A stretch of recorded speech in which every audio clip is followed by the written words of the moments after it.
Hello my friends and welcome back. Thank you very much for being with me again today. Do you remember when there were some, media people in Russia, talking shit about, how long would it take for a rocket from a missile, nuclear missile from Russia, how many minutes will take to get and hit Paris or London or Berlin. Remember that, guys? And everybody was, oh my God, Russia wants to bomb Europe, nuclear weapons, tra-la-la, lululu. Okay, that was an idiot, right? He was just a media guy who was having his little show over there, and he was just joking, or not joking, but I'm talking about the importance. So he's not in a circles or squares of power, right? He's just a guy over there. All right, then you had other people the same. Oh, maybe we should bomb. We could bomb release a missile in the sea next to Great Britain, and it's going to create a tsunami and will wipe that island and so on. Another guy, Putin, Lavrov, Shoigu, or those guys. None of them. Another idiot. Okay, what did the Western media say about it? Oh my God, unacceptable. Wow, nuclear weapons used. Look, Russia wants to use blah, blah, blah. Okay. Then it was that thing with Zaporizhzhia nuclear power plant. Remember that one?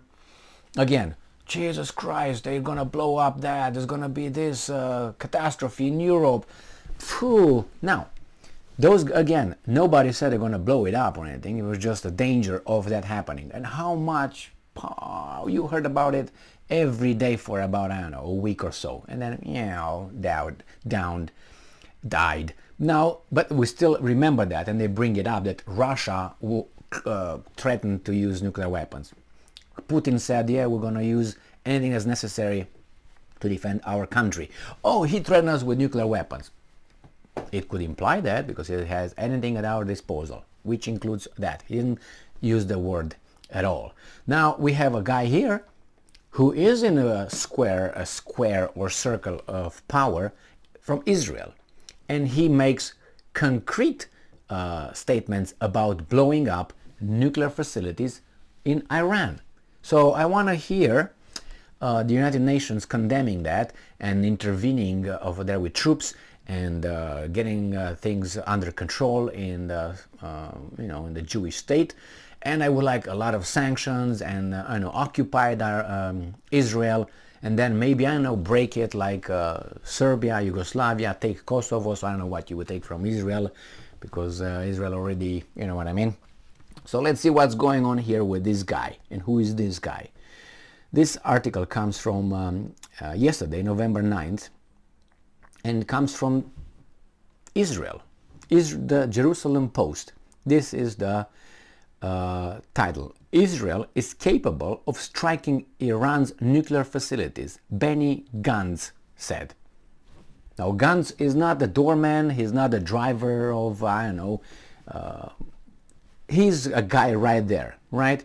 So he's a guy who, how should I put it?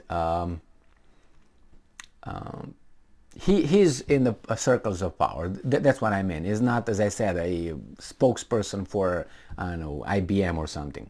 So let's read and see what's going on here. On Friday, Likud MK, right, Tzaki Hanegbi said that incoming Prime Minister Benjamin Netanyahu would likely order, right, a strike on Iran's nuclear facilities if the US does not come through with a nuclear deal. So you see how it is? You do it that way. If it doesn't occur that way, it would likely. That means and percentages would likely, let's say 90% likely to do something if the Americans don't do what would be convenient to us. Israel has the capabilities to strike Iran's nuclear facilities, but incoming Prime Minister Benjamin Netanyahu must consider the issue carefully before giving the order. Outgoing Defense Minister Benny Gantz. So this is the Defense Minister of Israel, the guy with the weapons, but he's going up because the new government comes in place, so he's going to be out. But he said he's not, as I said, he's not me saying that. He's not, as I said, a media guy over there, semi-drugged up or something. No, he's the defense minister, and he's not. How should I put it? It's very concrete. It's not. No. Look what he says. Consider the issue carefully before giving the order. Okay, you should that. Would likely order a strike on Iran's nuclear facilities. What does that mean? And I'm quoting, Israel has the ability to act in Iran. Iran has the ability to act in Israel as well. We have the readiness, development capabilities, and long-term plans we are managing. We need to prepare for this possibility, and we will also need to consider this issue very carefully before carrying it out, he told military reporters on Tuesday. Imagine that the Russians would say, well, I think that if we're losing 3 people in Ukraine, 3 servicemen, we should consider bombarding, I don't know what, a nuclear power plant in Ukraine. I don't know, or maybe, I don't know, something else where you have nuclear weapons, or depot somewhere, not Ukraine, but this is what these guys are talking out loud. Do you hear anything else? I'm waiting for Associated Press or, I don't know, other weasels to take this and put it in their little media outlets. Do you think you're going to hear anything about it? It's from Jerusalem Post. It's for their little consumption. And talk about this every other week. I remember Norman Finkelstein, or Finkelstein, however you want to pronounce it, it's Finkelstein, Dr. Norman Finkelstein. He's a Jew. He was kicked out. He didn't get a tenure at DePaul University because Mr. Dershowitz, Alan Dershowitz, did a hanky-panky. You can watch that. It was they were invited at Democracy Now! I don't know, 15, 20 years ago. You can still find the video with Dershowitz versus Finkelstein at Democracy Now! I can't remember the name of the host, that lady who's still there. Another Jew, but it's a Jew and a Jewish enterprise anyway. So over there, Finkelstein accuses Dershowitz of plagiarism and this and that. Now, anyway, I'm not going to go into that, but Finkelstein, who is a self-hating Jew, according to the Jewish community, just mention his name to some of your Jewish friends and see how they're going to be like, well, he should die, like Chomsky and Howard Zinn, other two that are out of the question, self-hating Jews, and some Chomsky, no, I'm Chomsky, no, Howard Zinn, no. All right, no Norman Finkelstein. So we said that in Israel, the talk about who they should bomb goes every day, 5 times a day. Oh, I think Israel should bomb this, Lebanon, or they should bomb this, they should bomb Iran. They talk like we talk about, I have to drink some water, you know, or some, that's how they think. So this guy's talking for the little consumption here in Jerusalem Post. This is something that seems like, at least according to, because I don't watch these guys too often, now I do, they are talking about this kind of who should we bomb almost every day. As Finkelstein said. Netanyahu said, okay, so it says here that on Friday, Likud MK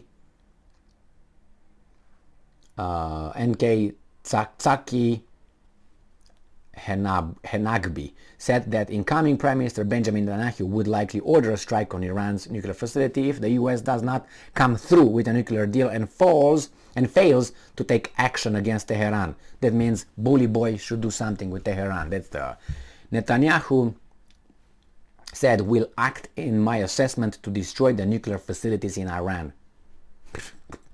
Where there is no choice, someone needs to take command. It will be Netanyahu. This guy said that. According to the outgoing defense minister, the opinion to strike Iran, and I'm quoting, should be prepared, and this issue should be prepared, and the issue should be considered very carefully before implementation. So it's not it seems like it's a done deal. So Gantz told reporters that the last time the IDF was at the highest level of readiness, I was chief of staff, and as it it was published, it was decided then not to do by the same prime minister who is expected to take office. So they were at it every other weekend or something. Israel has been engaged in its war between wars campaign against Iran for close to a decade, and most recently was accused of striking a fuel convoy near Al-Bukamal on the border between Syria and Iraq. According to Gantz, we have had significant success in northern arena.